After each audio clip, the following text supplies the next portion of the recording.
Now, it is my pleasure to introduce Dr. Rachel Galeotto for today's lecture titled Neuropsychology of Autoimmune Encephalitis.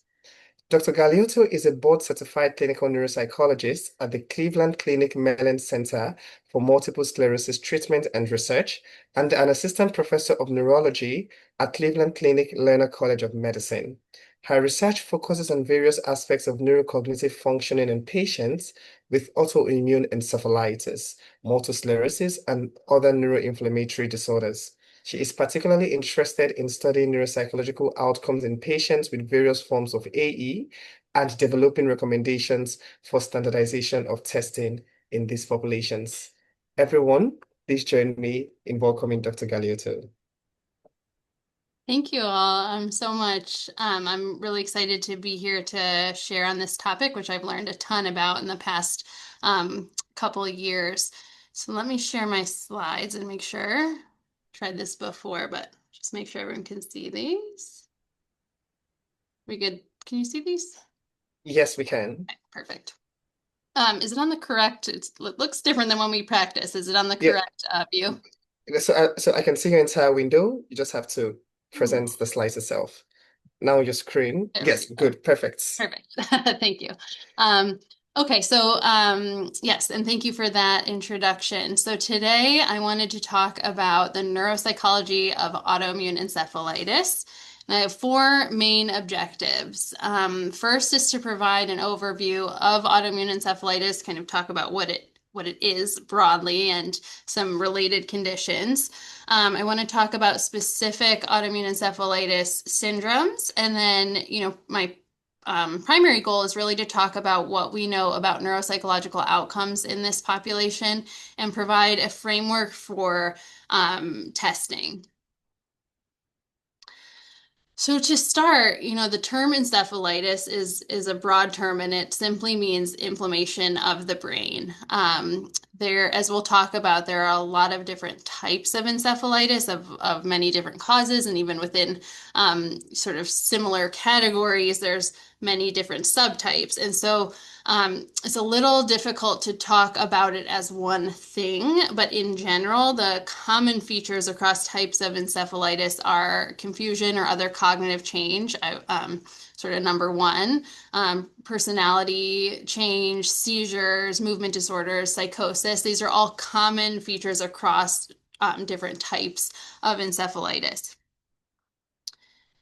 And I wanted to touch briefly on related concepts. So one term that comes up a lot in the research is limbic encephalitis, and all that means is it's encephalitis primarily involving the limbic structures of the brain. So here you can see highlighted are the temporal lobes. Now, sometimes research articles will talk about limbic encephalitis kind of due to all cause, and it gets a little muddy in terms of the etiology. And so, as you'll kind of see later, I recommend really dialing down into the very specific type of encephalitis when looking at outcomes and not using this umbrella limbic encephalitis term. Another related concept you may see in the literature is myelitis, or more commonly transverse myelitis. That simply means inflammation of the spinal cord and can be seen in some of these autoimmune encephalitis diseases. And when that's the case, we often see this term encephalomyelitis, which means inflammation of the brain and spinal cord together. Okay. So this is a very broad topic because encephalitis is an umbrella term for many different specific conditions. So this is not an exhaustive list, but just sort of a layout of how we kind of group forms of encephalitis. So you can have infectious encephalitis. Viral, for example, herpes simplex encephalitis is one of the most common causes of encephalitis. You can get bacterial or fungal encephalitis. But what we're going to focus on today is this left side of the chart, which is autoimmune encephalitis. Now, even within that, there are many different types. So you can have post-infectious. So one of the most common examples of that is NMDA encephalitis, which happens after someone develops herpes simplex encephalitis. We have the paraneoplastic conditions, which are cancer associated. There are systemic autoimmune disorders, which can then produce an encephalitis such as lupus. And then we have our idiopathic encephalitides, which we have no clear primary cause. And as we'll talk about, they're sort of linked to different types of antibodies, but really we don't know what causes their expression. So this is sort of, if you think about the broad categories of types, and how we used to really kind of discuss them and not go much further, but the more recent literature is really getting into specific antibody types. So this is kind of like the next layer and more commonly how we're talking about autoimmune encephalitis. So I remember when I was in training, it was, is it paraneoplastic or autoimmune? So is it cancer related or not just autoimmune? And now we're even dialing down even more specifically into the types of antibodies to specific antigens. So I think when you look at the literature, you're most likely going to see the research kind of breaking down types of autoimmune encephalitis by these antigenic categories, either being antibodies to intracellular antigens or to cell surface or synaptic proteins. And so I'm going to talk about specific conditions and some of the features, but this is kind of the main framework that we work on in terms of research in this area. So this AE due to antibodies to intracellular antigens, these are what we kind of used to call like the classical paraneoplastic antibodies. They are strongly associated with cancer and they have a much poorer prognosis. This is because the pathophysiology involves irreversible neuronal destruction from the immune response, as well as other factors related to the cancer itself. So, particularly in cancers with high mortality rates, you may see a lot more negative cognitive outcomes kind of as people progress. I would also say these are less likely to be patients that we see in clinic. They tend to be sicker, and cognition is maybe not top of the priority list. So over here on the right, you can see the intracellular antigen category. The destruction happens kind of extracellularly. The antibodies cannot reach their target, which are located inside the cell, and they release a lot of cytokines, and it causes a lot of inflammation and destruction. Whereas on the left side, this is encephalitis associated with cell surface antigens. So these are less likely, though sometimes related to cancer. The antigen or the antibodies themselves are directly pathogenic, but they are much more immune or treatment responsive. So usually, with immunotherapy, people can have a much more positive outcome. And also the effects are reversible. So I think that kind of drives the outcomes. So these are the classic paraneoplastic antibodies or the intracellular antigen categories. And as you can see, most of them are strongly associated with cancers. The exception is going to be the anti-GAD antibodies, which are almost in a category of their own. We will talk about that one specifically later. It's a little bit of an unclear sort of diagnostic category. But in the middle column, you can see that the presentation varies based on type of antibody as well. So a lot of them involve encephalitis or specifically a limbic encephalitis, as well as multiple other types of symptoms. You can also, with the bottom ones, get the sort of degeneration of the cerebellum specifically without really a primary encephalitis sort of presentation. These are the AE syndromes that have antibodies to cell surface or synaptic proteins. Many of you have probably heard of the anti-NMDA receptor encephalitis. We will talk about that. So this is one of the most common forms. In the research in terms of neuropsychology, LGI1 is also a more common form. But again, you can see less likely to be associated with cancers, but the clinical symptoms are sort of dependent on the specific antibody. So in talking about, what are you most commonly going to see? This work was done from one of my colleagues here at the Cleveland Clinic when she was on fellowship, and her objective was to look at, what are the most common antibodies that we see. And so on the left are adults, top is serum testing, and bottom is CSF testing. I apologize, I don't have it labeled in this version. But as you can see, the distribution of antibodies differs between children and adults. So in adults, the three most common forms are NMDA, GAD65, and LGI1. In children, NMDA, GAD65, and something called MOG or MOGAD.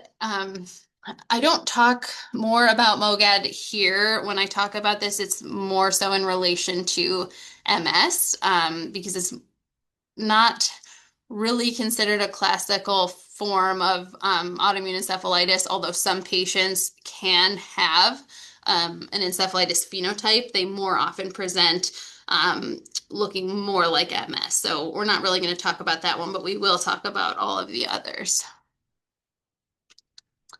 The sort of the distribution also varies by sex. So, at the top, you can see those that are more associated with female gender. So GAD65 and NMDA of the ones we'll talk about today, and then LGI1 being more associated with male sex. And then you can see the age differentiation, which we've already talked about. So, the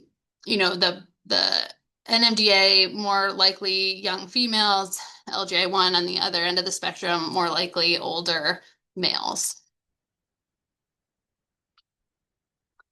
So the first we'll talk about anti-NMDA. This one has kind of been a topic in the media. There's the the Brain on Fire book that was written. It's really been a hot topic in research as well. So of all the different types, I would guess that this is the most familiar one. So again, primarily this impacts young adults or children, and 81% of the individuals diagnosed with anti-NMDA receptor encephalitis are female, and that's most likely because it is strongly associated with an ovarian teratoma. The other thing that is interesting about anti-NMDA encephalitis is that it is commonly associated with HSV encephalitis. So in 27% of people who have HSV, herpes simplex virus encephalitis, 27% of those patients develop anti-NMDA antibodies within 3 months. So this is important because we know, and we have known for a long time, how significant the cognitive impacts of HSV encephalitis can be, and they tend to be more permanent. So these HSV encephalitis tends to be a more destructive and necrotic process. And then some people also develop this secondary anti-NMDA encephalitis, which has sort of further cognitive impact, but to the extent that that's the case, there can be some improvement. So I think it's just important to know that those are very commonly co-occurring. It also makes research a little more difficult, kind of determining whether you're talking about someone with either one of those causes of encephalitis separately, or if they have both. There is a very predictable course of anti-NMDA. So many patients start with a viral prodrome and then sort of basically out of nowhere a psychiatric disturbance. So a lot of these patients actually are first seen by psychiatry. Many of the people I've seen were first psychiatrically hospitalized despite not having any psychiatric history. But again, these are young women, and they may be diagnosed with sort of first break psychosis. And so, it's sometimes hard to get a diagnosis in these patients, and it's, often recommended to do anti-NMDA testing in people who are presenting, with first onset psychosis to see if this is a kind of the underlying diagnosis as opposed to a primary psychiatric condition. But left untreated, in the people who are not tested or are not discovered to have these antibodies, they go on to develop a lot more physical symptoms, including seizures, cognitive impairment, dyskinesias, autonomic dysfunction, and it can progress all the way to coma or death if untreated. So, it's important to kind of recognize and get the testing and also know that, as it goes on, more symptoms will develop. And there's not a ton of research on cognitive outcomes anyway, in terms of how important it is to catch this early. Like if we treat someone, right away when we first kind of notice the psychiatric symptoms, are they going to have a better cognitive outcome? I think that's maybe the hypothesis. It hasn't really been determined, but I think it is one consideration and why we push for earlier detection. So overall, what you'll see from this entire presentation is because autoimmune encephalitis is a pretty rare condition, we don't have a ton of data. So we're kind of basing on smaller studies, but in some cases there have been reviews. So I'm going to focus on this 2018 review. So there were 44 studies, which included 109 patients from 16 countries. So, in the grand scheme of things, still a pretty small number of patients. But what was interesting is that most patients presented with cognitive impairment at some point during their treatment. And it's a really diverse sort of range of impairments, which I will show you on the next slide, but most often we're talking about memory and executive function impairment.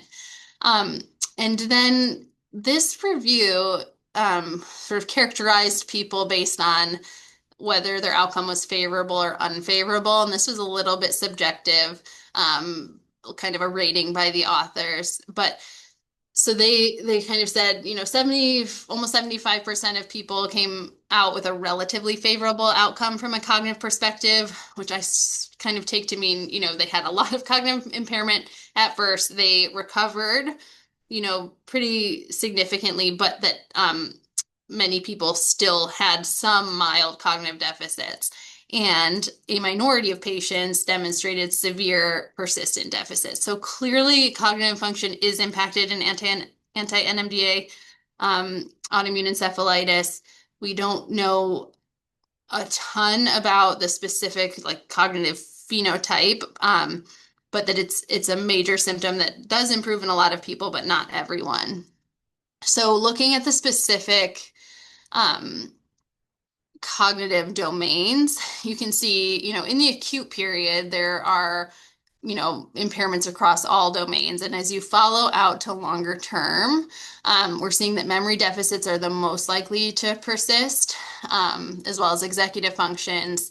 But the top line is showing that if you consider deficits in any domain, that there isn't complete resolution, that many people still have lingering persistent deficits in longer term follow-up.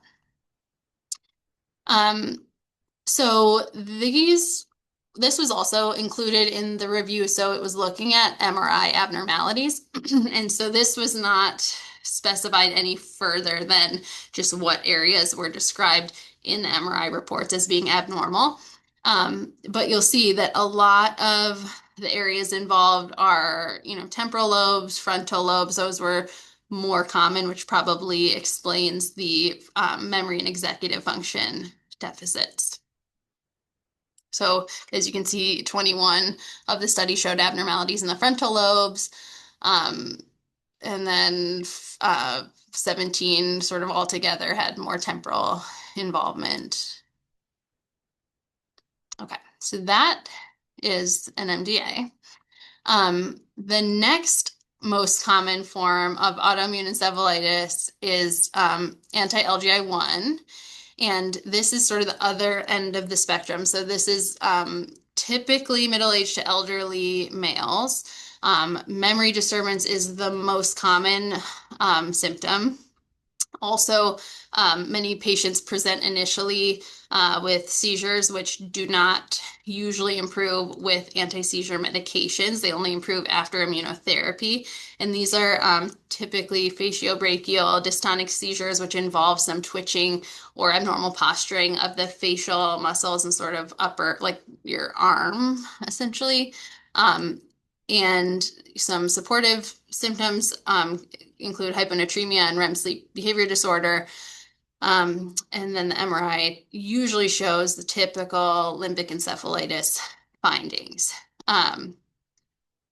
So we have a couple studies using our Cleveland Clinic cohort to sort of characterize this type of encephalitis.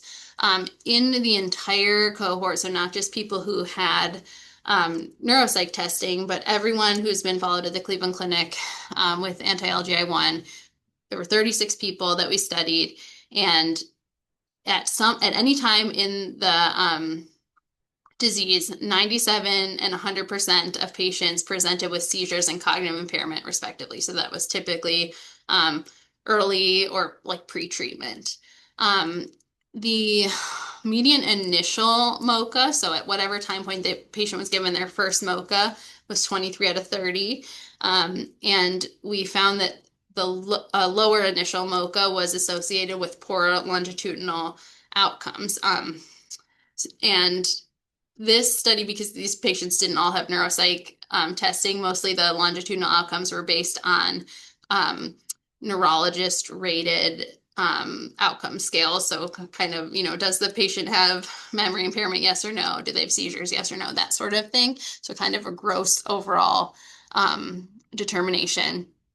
But I think what is interesting is that at last follow-up, 83% of patients had persistent memory dysfunction. So even though patients did seem to improve from a cognitive perspective, that their deficits were less severe, 83% still had persistent memory deficits, while only 10% had ongoing seizure activity. So we're able to sort of address the seizure activity and sort of treat that, usually just with immunotherapy that doesn't need long-term anti-seizure medications, but memory impairment is a major comorbidity.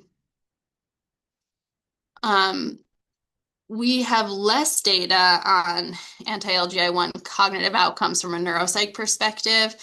This article came out a couple years ago now, so in 2023, and we're getting ready to put together our follow-up cohort. So the time that this study was done, there were 9 patients. We now have 21 patients. The sort of main messages of this paper were that most people had cognitive impairment. So if you're considering any given test, z-score of less than 1.5 standard deviation, or sorry, z-score of less than 1.5, 100% of patients had one impairment, and 78% were impaired on 2 or more tests. So most commonly, we saw deficits in attention, visuospatial skills, memory processing speed, and language. We compared these patients to individuals with temporal lobe epilepsy and found their basic and sustained attention performance was worse than patients with TLE. And I think the sort of overall conclusion is that cognitive deficits are very common in anti-LGI1 autoimmune encephalitis, and they're persisting because many of these patients were seen years out. And they extend well beyond what is typically described as memory impairment. So if you look at neurology publications, they typically just describe memory as sort of the catch-all for cognitive symptoms in these patients. And what we're demonstrating and sort of our added value is that actually it's a lot more than just memory. It's not just those typical limbic encephalitis findings, that it's more diffuse type of cognitive impairment. The last specific type of autoimmune encephalitis I will talk about is GAD65. This one's a little difficult because it's a very common form of autoimmune encephalitis. However, the relevance of GAD65 in low concentrations is unclear. So what research has shown is that low concentrations of GAD65 are present in patients with a diverse range of neurologic symptoms, which can be explained by other diagnoses such as neurodegenerative conditions. And so they're kind of almost like a red herring in that case, that they are commonly seen in people with type 1 diabetes and can be used in diagnosing type 1 diabetes, and are seen in like 10% of healthy individuals without any neurologic symptoms. So just the presence of GAD65 antibodies alone is not diagnostic. In higher concentrations, GAD65 antibodies are often associated with specific neurological disorders or syndromes. So probably the most common would be stiff person syndrome, which has primarily a motor impact. So a person with progressive sort of difficulties with walking and sort of movement, as the name suggests. People can also present with cerebellar ataxia, chronic epilepsy, and a limbic encephalitis. So the research is hard because you're not just looking at concentration or positive GAD65 antibodies. You also then have to dial into the phenotype and look at those patients with encephalitis, and then try to characterize them. So it just is a little bit of a muddy category. Importantly, these patients, as compared to anti-NMDA and LGI1, which we previously talked about, have a much poorer response to immunotherapy. So they tend to have worse longer-term outcomes. So a couple years ago, as I started to become interested in this topic, I really wanted to know, what to expect neuropsychologically from these conditions. What should our test batteries include? How do we follow people over time? And I turned to the literature and found that there was not a whole lot of research out there. So I wanted to put together a review and worked with people, some colleagues in the Netherlands and Germany and Dr. Kunchak here, to try to come up with some guidelines based on what we have existing in the literature. So we wrote a review which included all neuropsych outcome studies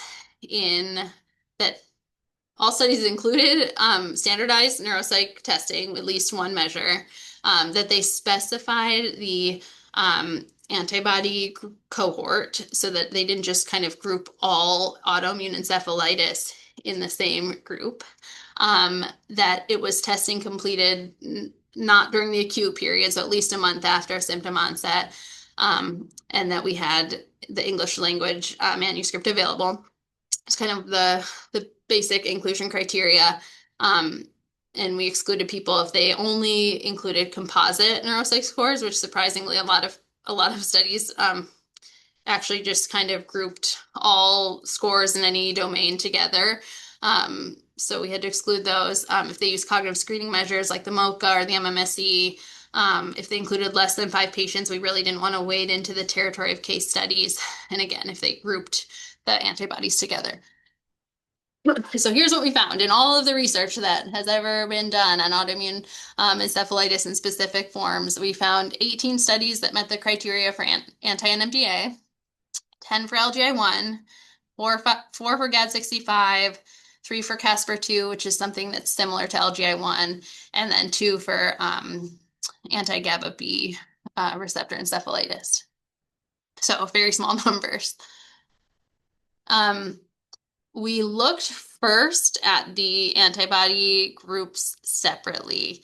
One of the challenges, as you can see in this figure, we listed out all of the types of tests. So sometimes things were grouped, like for a list learning test, that might be sort of grouped together with like, the RAVLT, CVLT, that sort of thing. Same thing with visual memory. So these aren't necessarily specific tests, but kind of specific constructs. So obviously there were a lot of different types of tests administered. We looked at part of the paper was just describing what are the tests that we're using in these groups, but I think more interesting was, where are the deficits, what's most common. And so what we found, if we consider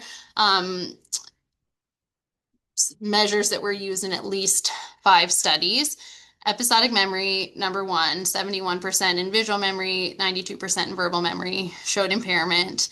Attention/working memory, so that was most typically a block tapping test or digit span, and then a measure of processing speed. So those are the most common deficits.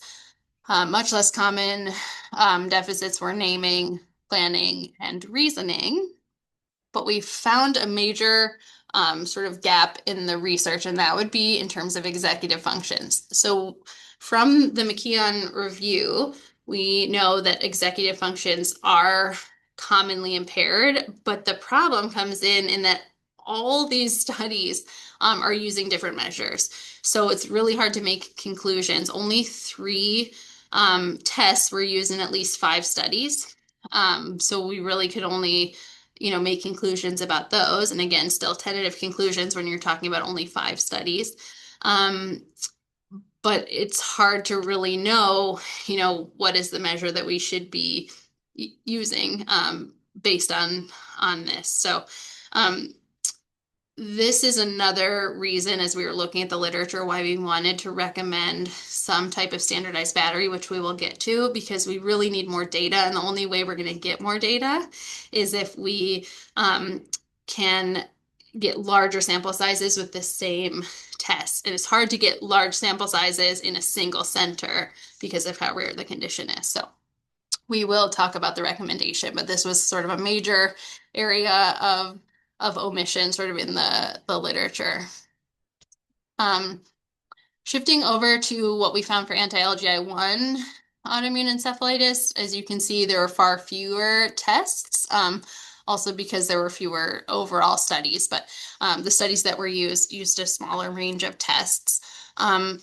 It was a little bit easier to make conclusions here because you can see the kind of the rates are more striking. So 100% of patients showing, or 100% of studies, showing impairments in verbal memory, 80% visual memory, digit span, and letter fluency.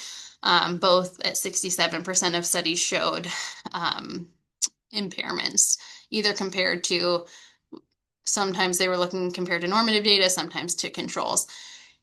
But interestingly, none of the studies, 0 studies, showed impairments in naming. And that's interesting because we think of this as a primarily limbic encephalitis presentation, so temporal lobe involvement, but we're not seeing, what we might see, with the language dysfunction. The other interesting thing I think about this, just to kind of point out, is that as I mentioned before, patients with anti-LGI1 are typically older males. And in this age group, we sort of wonder about the overlap with other neurodegenerative conditions, such as Alzheimer's disease. And so I think it's interesting to show that naming deficits, they're not, coming out as a common issue or an issue at all in anti-LGI1 encephalitis, but they're obviously more common in Alzheimer's disease. So could potentially be one way to sort of differentiate these patients. The other tests that were least likely to show impairments were Stroop inhibition and complex figure copy, and the rest of the tests listed are kind of in between, can't really make great conclusions. And overall message on the other antibodies is there's just really not enough information, not enough studies out there to make any firm conclusions. So Caspr-2 is a condition that is similar in pathophysiology to LGI1, probably less common, and there were only 2 samples of 3 and 5 patients each. So we really can't say anything about that. Same thing, anti-GABA B, 5 and 10 patients, mixed findings. GAD65, there were only 3 unique samples, and the results were highly variable, but again, only looked at measures of memory. And as you can see, like a lot of these studies looked primarily at memory, which I think has been just part of the literature and sort of the neurologic literature kind of calling cognition memory. So kind of using that term and then only looking at memory because of that. So it's just kind of an interesting difference between neurology and neuropsychology. So to summarize sort of the findings of this review, the most common impairments across all antibody groups are in episodic memory, processing speed, aspects of attention, some executive functions, and complex figure copy, whereas the least common impairments were in language, reaction time, visual perception, and other types of executive functions. But again, most of the main sort of sentiment now is that we really should not be pooling these antibody cohorts because they probably present very differently. And so it probably in retrospect doesn't make a whole lot of sense to look at them together. So some recommendations or insights from doing that review is that because there is such limited data out there on neuropsych testing in autoimmune encephalitis, patients with this should be getting a comprehensive test battery, whether it's for research or clinical purposes. That the measures that might be of highest yield include visual and verbal learning and memory, basic attention, specifically digit span, and specifically digit span forward has kind of popped out as the most likely to show impairment. Processing speed specifically, most studies using or finding impairments in the SDMT and executive functions. And then we listed some other measures that have some support, but really need more study before we can make firm conclusions about them. So sort of visual attention, working memory, sustained attention, verbal fluency, Stroop, block instruction, complex figure copy. So based on that, we came up with a table of sort of the core battery that we recommend, which would be the non-italicized measures, as well as a more comprehensive battery when you include the italicized measures. So this is kind of where we're at right now and what we recommend that people administer, hoping to spawn more research in this area and also more collaboration. So really what we need is multi-center studies and maybe like these larger registries or data repositories so we can study these things in a larger sample than I think max of like 40 patients in the other studies that we looked at. There are a lot of factors to consider when looking at this data. So we have to make our conclusions in part based on the frequency of the administration of specific tests. So simply if a certain test was not administered that commonly, it may not have popped up as one of the most commonly impaired just because we can't make conclusions about it. You have to consider what antibody you're looking at, what cohort, whether we're comparing data to controls versus normative data. Obviously, you know, cross-culturally, the normative data is going to differ. The timing of neuropsych testing really seems to have an impact in general, although I will say I've seen sort of exceptions to this rule several times, but in general, patients tend to present with the most significant deficits, at the time of their presentation and prior to treatment, and then, start to improve and recover, probably not totally back to baseline in most cases, but over the course of time. So the further out that you test the patient, the better they will be, probably. Although I will say I have seen people who have presented with pretty significant impairments at the onset and did not improve. And actually one person recently who followed that expected trajectory of improvement over time, followed by another decline. So it's kind of hard to make a firm conclusion about that, but certainly the results are going to differ based on the timing. And then obviously, selection bias when we're doing these clinical studies as opposed to research specific studies, we are seeing the people who are having more difficulty. That's why they're either being referred for testing, or in our case, our neurologists refer everyone with autoimmune encephalitis just so we can capture, get a baseline and have that in case they have a relapse. But we're finding that people without symptoms are less likely to show up for their appointment. So we're seeing probably the people with worse outcomes.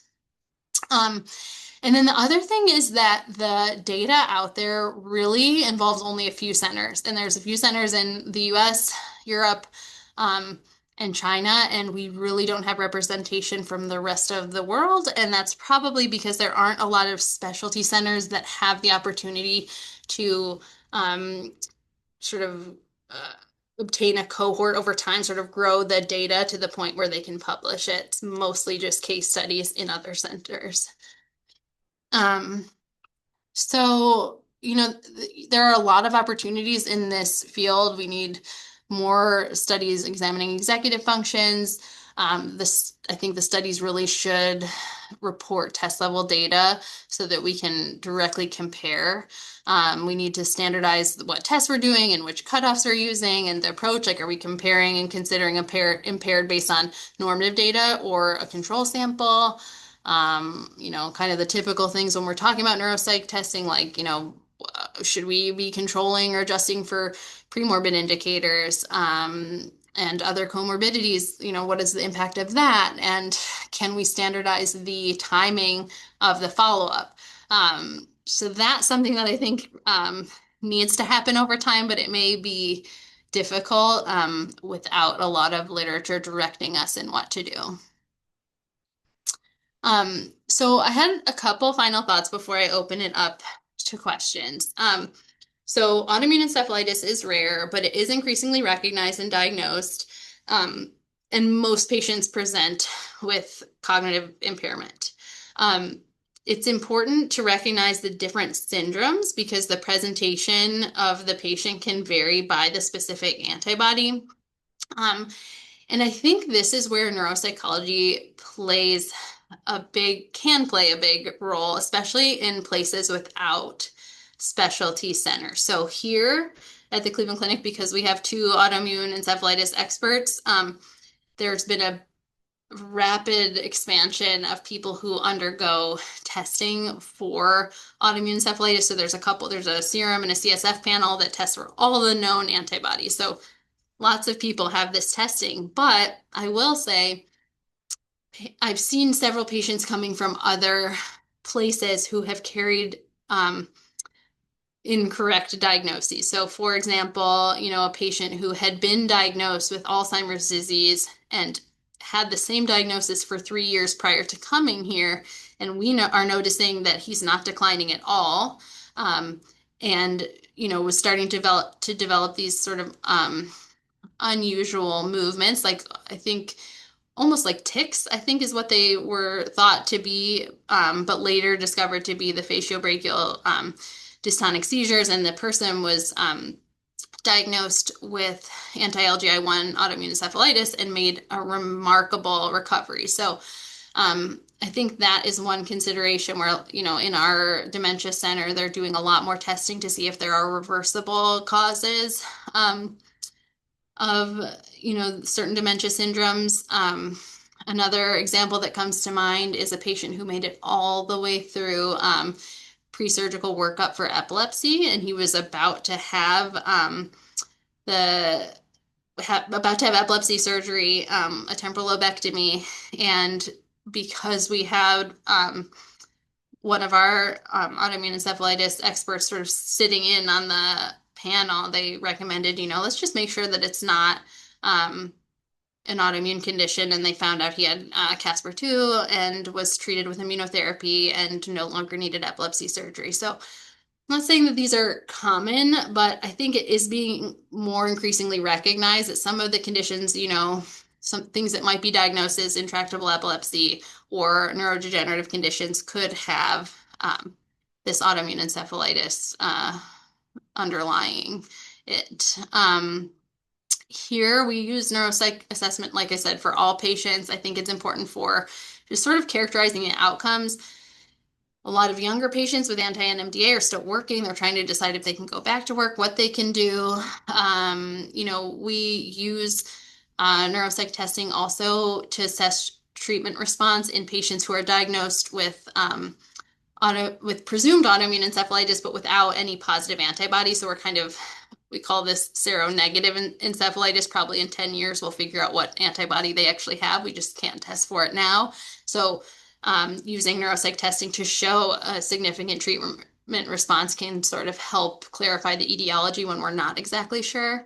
And then also, depending on the type, patients can experience relapse. And so if we have a good sort of post-recovery baseline and then we see they're starting to decline, that's not typical. And that might prompt some workup for, additional evaluation.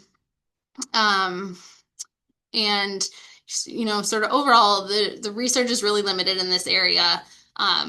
But there are a lot of ongoing treatment studies which have started to include cognitive outcomes, and I think those studies will really increase our knowledge in the coming years about cognition in autoimmune encephalitis. So that concludes my presentation. I'm happy to take some questions.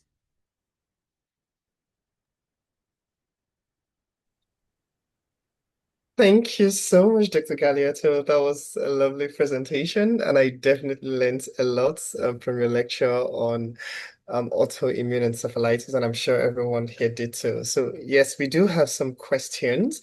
So, the first question is, since verbal memory appears to be a prominent feature of autoimmune encephalitis, wouldn't more than one verbal memory test, for example, contextual memory test in addition to the proposed list learning task, be helpful to include in the battery?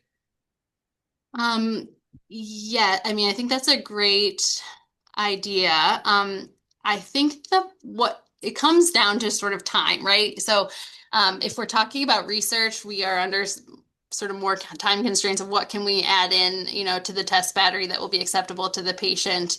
Clinically, you can add, more tests, as you see fit. But I think again, we're working with small sample sizes here, but in my experience, a list learning task is much more likely to be impaired than, say, a story memory task. We just did not see the same level of deficits, at least in the LGI1 group. And then the other thing is when you look at the literature, almost no one is really using the story task. It's much more common that across the literature we have data for list learning tests. So yeah, it's a good thought, and probably we need to understand more about what the results show. We just don't have the data on story tasks. Yeah, thank you. So another question is, how can clinicians working in low resource or global health settings adapt assessment and treatment approaches for autoimmune encephalitis? Yeah, that's a good question. I mean, I think the main sort of the main two things that we want to have happen for patients is A, if they have an autoimmune encephalitis, part aspect of their presentation that they get immunotherapy. It's basically necessary, right? And that relies on access. We don't, as clinicians, we're not prescribing those sorts of medications. So I don't exactly know how to answer that other than, treatment is going to be Yeah. important. We have to get the people treated. It is a medical emergency. But I think the other thing is that there should be more of a focus on sort of rehab as well and trying to figure out how to implement some strategies to just help patients function better and sort of lowering the barriers to that type of treatment, which neuropsychology certainly can, help with. So I think in that psychoeducation piece is the real opportunity there. Thank you. And we have one that says, how do you frame recommendations in your reports to medical colleagues to consider more workup to rule out encephalitis? Do you recommend specific lab and analysis, or do you keep your recommendations more general? So for me, because I'm in a specialty center, I keep it pretty general because we have that level of expertise. But I think if you're in a place where it is more general neurology or the provider just does not seem to see this as a possibility, I think you can point out very clearly, like we need to make sure that this is not a paraneoplastic or an autoimmune condition, and that, I think the mainstays of the workup would be an MRI and a lumbar puncture. So you could say, um, you can kind of frame it with neuroimaging and sort of, maybe, I don't know, you could probably just call it out as CSF testing, but, not framing exactly what they're looking for, but just kind of say like, why not look up, rule out an infectious process or an autoimmune process by, you know, CSF testing and neuroimaging. So those are the two main things that you need. Yeah, I mean that makes sense, particularly like you said, if you're working in like especially setting, they already know what's, to look out for and all of this. So yeah, thank you so much for that. And another question is, how do psychopharmacological treatments, for example, antipsychotics or steroids, interact with cognitive outcomes or neural recovery trajectories? Yeah, that's a great question. So I would say that the bigger issue we're often seeing is the steroid interference. So and that's really because if patients are on like heavy like antipsychotics or heavy like sometimes they're on benzos and those sorts of things where they're just not really that testable, that maybe we would postpone testing anyway. So I haven't seen that level of interference, but more so we see patients who are on these prolonged steroid tapers who are really jittery or jumpy. They're, kind of on edge. They're not sleeping. They may be really anxious. And so I think that is up to the clinician to sort of determine what's the best time to do the testing. And probably it's sort of after that initial steroid taper is probably best. And that so that we're not even really getting people in that like initial recovery phase, that we're sort of getting them when they're medically stable and not on all these medications. That's a great question. I mean, it's the same thing Yeah. when you're dealing with people with like uncontrolled seizures, probably not the best time, right? So I kind of see it as all the same, like these more acute medical factors, we probably want to do testing after that. Yeah. Thank you for that. Mhm. And how does neuroinflammation interact with neuroplasticity during recovery phases? And then what does that mean for timing cognitive rehabilitation? Yeah, that's really interesting and not an area that I guess I know that much about. We um, kind of we recommend sort of the same like course of we don't have like a specific rehab sort of program for patients, but we kind of think about it as the same as, what we recommend for people post stroke or post concussion, like earlier, when patients are able to tolerate testing, we should probably start some rehab and getting them, back to functioning. But there really hasn't been a lot of studies on that. And as far as, inflammation specifically impacting neuroplasticity, it's something that I really know the answer to. I apologize. That's all right. Thank you so much, Dr. Galeotto. That will be all from us today. Thank you, everyone, for joining us today. We hope to see you next week, where we shall be discussing the cognitive remediation and symptom management in multiple sclerosis. Do have a lovely day ahead, everyone. Bye. Bye.